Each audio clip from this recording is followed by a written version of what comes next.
As Ma Dukes used to say, God loves you and so do we. Now in today's video, we're going to be doing a peas, piping, and some pears. We're going to do a succession planting of some peas, and we're going to add a piping to our container garden of some collard greens. And then Mrs. Naked Gardener is going to show us a new tool she got to harvest some of the pears. A while back, about 2 weeks ago, Mrs. Naked Gardener planted some peas on all of these trellises. And we're going to do a succession planting, and that way once these original starts of peas die off, we'll have another wave of peas going on. Here we have Mrs. Naked Gardener. I had her soak these peas. And when you do your peas or any type of legumes like these, like especially large seeds, even okra, you want to soak them for like anywhere from 4 to 24 hours. I prefer 24 hours. And then that way it kind of softens up the outer shell of it.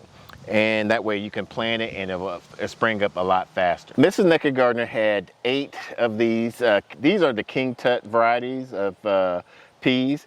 And she planted about, what, 4 over here and 4 over there? Yeah. And not all of them came up.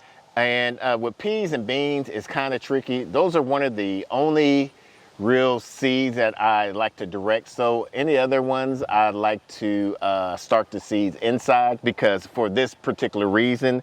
But with the cucumbers, peas, beans, those type of plants that don't like their roots to be disturbed, it's kind of hard. So it's basically, we just do the same thing. We'll just plant it about a 1/4 inch deep to a 1/2 inch deep, and you just cover it up and moisten it up. Now, a question I have, because I'm not super clear on this, I'm still learning.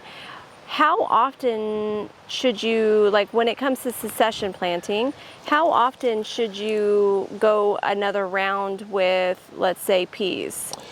That's up to you. You can go up to 8 weeks. For us, we should have started back, when did we start? We should have started back the end of August, about the middle of September. And then you can go every 2 weeks from there. Since it's just you and me, and we're not really going to be selling any of these, we can do anywhere from 8 to 12 seeds per succession, about every 2 weeks. That's if you have the space. Oh, that one looks like it's coming up. And see, and that was 2 weeks ago. Yeah. There is a solution you can add on here. Oh yeah, that little packet. We did a video on it. Yeah, and it helps your germination rates. Once you soak your seeds up, it will increase the germination rate. So that way you won't just have just 4. You'll have the 8 that you direct sowed. You have a whole 8. It looks like that's coming up. It might be a few coming up. We'll plant these about 4. With peas and beans, you want to plant about 4 inches apart.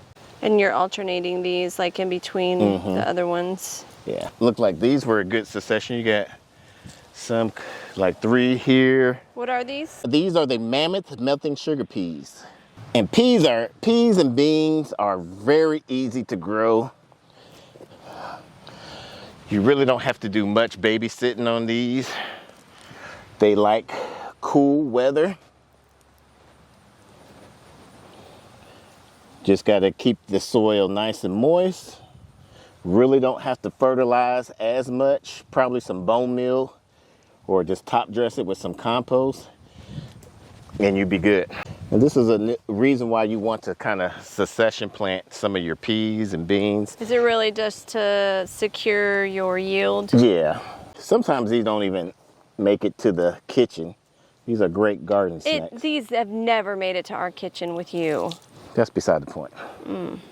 Peas, it's that easy to start some peas. You want to do in succession. You want to keep the soil nice and moist. You don't have to fertilize. Besides do a top dressing of compost and a little bit of maybe some bone meal to produce some of the flour so you can have the pods. These you can also grow in an apartment if you have a balcony and have some type of sunlight from anywhere from 4 to 6 hours.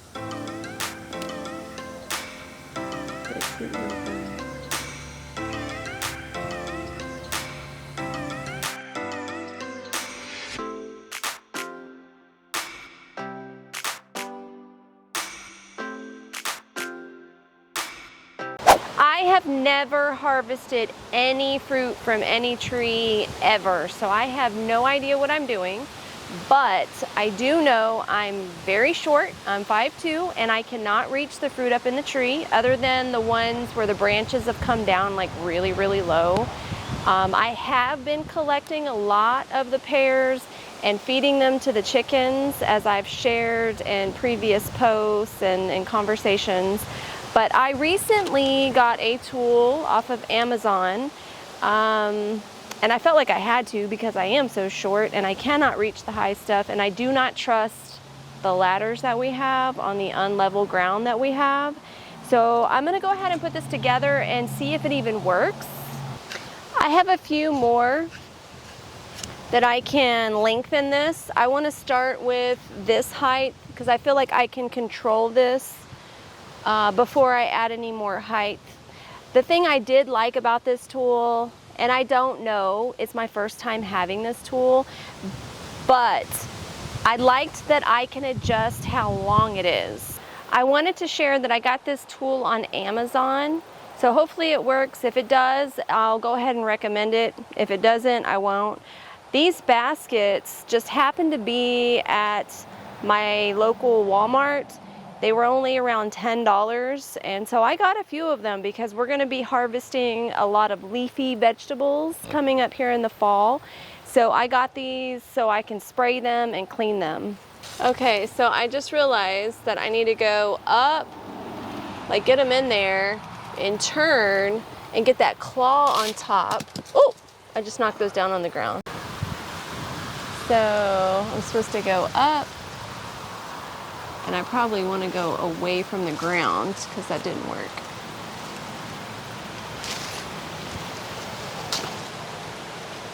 Oh, I like that.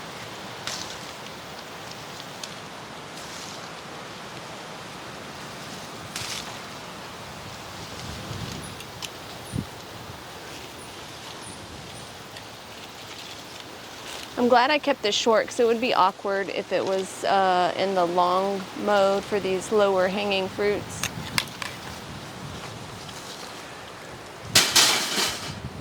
What I'm thinking I want to do is I want to go ahead and grab the ones I can reach and then use this for ones that I can't.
So you're just gonna leave these in the kitchen or outside?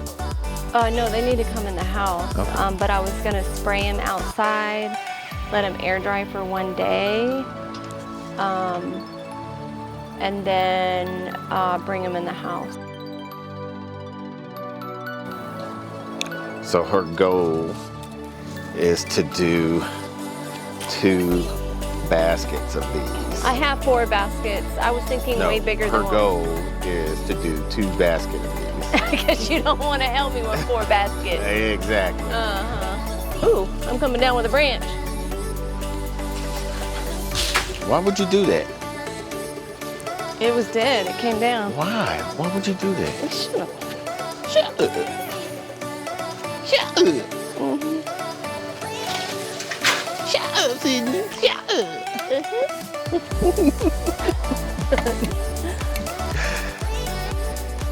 My goal was 4 baskets. We have 2 really full baskets, and It's really a lot for my first time. I don't know what I'm gonna do with all of them. I was thinking about some pear butter, some pear sauce. Next year, I'd like to try my hand at some pear wine. There's definitely a lot more for me to grab up in the tree, but it's gonna be overwhelming for me to do all that.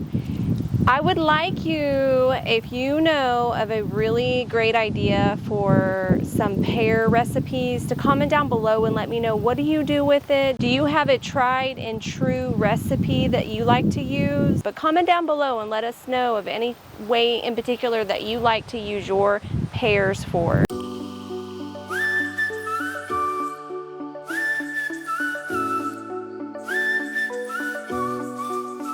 I gotta take this to the chickens. My little frog is just hanging in there. Normally we don't buy starts. We like to start our own seeds.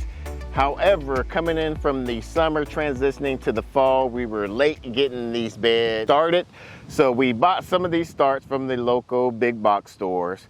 And these are the collards, and since we like collards around the fall seasons, we decided to put these in some containers. What we're going to do, one of our viewers suggested that we get one of these spike dripplers, and these range anywhere from 0 to 14 gallons per hour. So we're going to add these into our containers to control the watering, so that way once we water it with the drip system, we don't have to worry about hand watering none of these containers. So I'm going to show you how to basically do this. Like I said, anytime you have these drip systems, you can always modify it, add, take away, do whatever. We're going to punch a hole right here. And the good thing about using these tubes with this drippler with the spikes is previously when we add the drippers, when we were punching the holes, they wasn't lined up all in a row. So what this does, we're going to add the 1/4 inch tubing, so it doesn't matter if we're off or not. The tubing will, with the spikes, is going to make sure that we get the appropriate water for each container. Good thing with these, they come with the plugs. What plugs? These plugs. So you just insert these right here. Once you hear that snap, then insert this into there.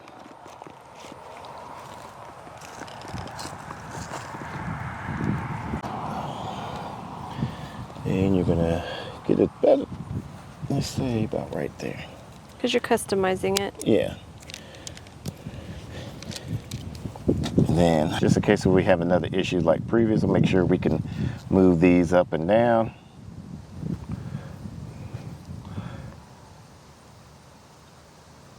Put that on right there.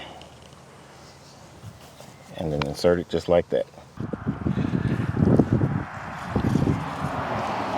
Now we have our container garden on our drip system. So if you like this video, make sure you give us a thumbs up. It was a busy Sunday. We got the pears picked, we got the peas succession planted, and we got the piping for the irrigation containers piped. Sunday's usually our busiest task day, so we're really hustling to try to get some stuff done before the week starts.